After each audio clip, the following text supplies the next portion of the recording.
یہ 14 دن بھی گزروانے کے لیے کوئی راستہ تلاش کرے.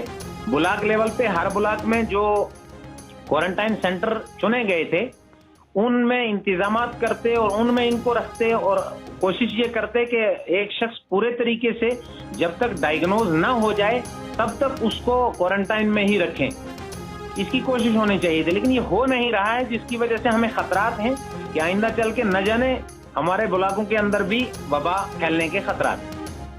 مولانا صاحب, کچھ ٹائم پہلے جب ڈی سی صاحب نے بلاک بھونجوا کا دورہ کیا تھا, شاید وہاں پہ کوارنٹائن سینٹر رکھے گئے تھے, کیا ان میں ان لوگوں کو نہیں رکھا گیا؟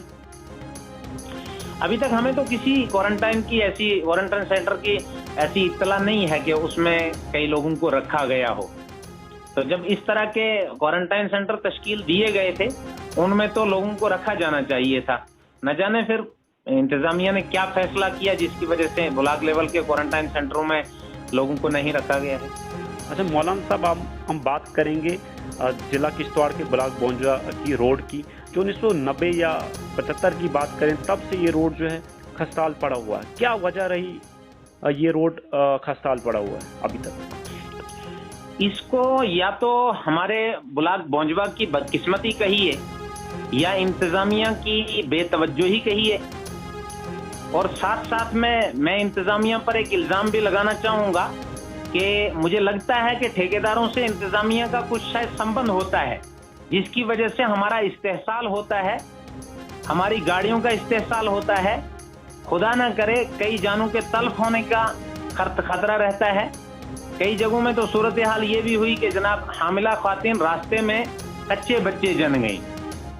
تو اس طرح کی جب حالات گزریں گے تو ظاہر ہے کہ پھر ہمارے حالات اور زیادہ بگڑتے چلے جائیں گے.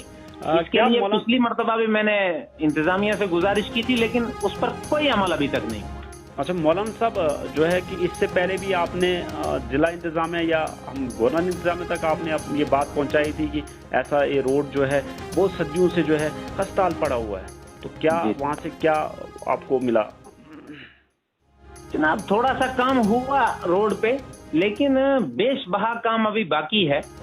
اس کام کو ہونا چاہیے تھا بہت جلد, لیکن صورتحال یہ اختیار ہوتی ہے کہ نہ جانے انتظامیہ کیوں کمزوری دکھا رہی ہے کہ وہ دنوں کا کام ہفتوں پر اور ہفتوں کا مہینوں پر, مہینوں کا سالوں پر ٹالتی جا رہی ہے. میں آپ سے گزارش اگر یہ کروں کہ کیوا سے لے کر دوندی تک روڈ کی اتنی گندی حالت ہے کہ جناب الامان والحفیظ انسان انتہائی مجبور ہو جاتا ہے اس روڈ میں گاڑی چلانے پہ. اور اس روڈ کو کم سے کم سنگل مینٹل ہونا تھا, ابھی تک اس پر کوئی توجہ نہیں دے رہے. پچھلی مرتبہ کچھ مولانا صاحب, اس روڈ کی جو خستال ہے اس پہ آپ کس کو ذمہ وار ٹھہراتے ہیں؟ اب اصل تو ذمہ وار انتظامیہ ہے, چونکہ انتظامیہ اگر توجہ دے گی تو پھر ٹھیکیدار کی کیا حیثیت ہے کہ ٹھیکیدار اس میں توجہ نہ دے سکے. انتظامیہ کو توجہ دینی چاہیے اور ٹھیکیداروں کو کس کے رکھنا چاہیے, تبھی جا کے کام ہوگا. اصل میں انتظامیہ اور ٹھیکیدار یہ لوگ مل جل کے کام کرتے ہیں, اس لیے یہ سارا کا سارا نقصان ہوا جا رہا ہے. اچھا مولانا صاحب, آپ بھونجوا کے لوگوں کو کیا پیغام دینا چاہیں؟ میں بھونجوا کے لوگوں سے یہ گزارش کرنا چاہوں گا کہ ہمارا علاقہ اب تک خصوصاً وبائی مرض سے محفوظ چلا آ رہا ہے. ہم اپنے علاقے کو محفوظ کرنے کے لیے جتنے بھی احتیاطی طریقے اپنا سکتے ہیں وہ احتیاطی طریقے اپنائیں. ساتھ ساتھ میں علاقے کی ڈیولپمنٹ کے لیے انتظامیہ کا ساتھ دینے کی بھی کوشش کریں. انتظامیہ کے اعتبار سے خصوصاً میں روڈ ہی کے حوالے سے اگر بات کروں تو صورتحال یہ ہوتی ہے کہ بعض لوگ معاوضہ لے کر بھی زمینوں پر قابض ہیں, اور بعض لوگ ایسے ہیں جن کو معاوضہ نہیں ملا ہے, ان کو انتظامیہ یقین دہانی بھی کراتی ہے کہ جناب ہم آپ کا جو کیس ہے وہ واگزار کریں گے, لیکن آپ کام کرنے دو, وہ کام نہیں کرنے دیتے. اس کے علاوہ اور ڈپارٹمنٹوں میں بھی اس طرح کی کمزوریاں چلی آ رہی ہیں. تو میں عوام سے یہ گزارش کرتا ہوں کہ ڈیولپمنٹل کاموں میں آڑے نہیں آنا چاہیے اور زیادہ سے زیادہ ڈیولپمنٹ ہونے دینی چاہیے, کیونکہ ڈیولپمنٹ ہی ہماری پہچان ہے اور اسی ڈیولپمنٹ سے ہی ہمارا علاقہ آگے بڑھ سکتا ہے.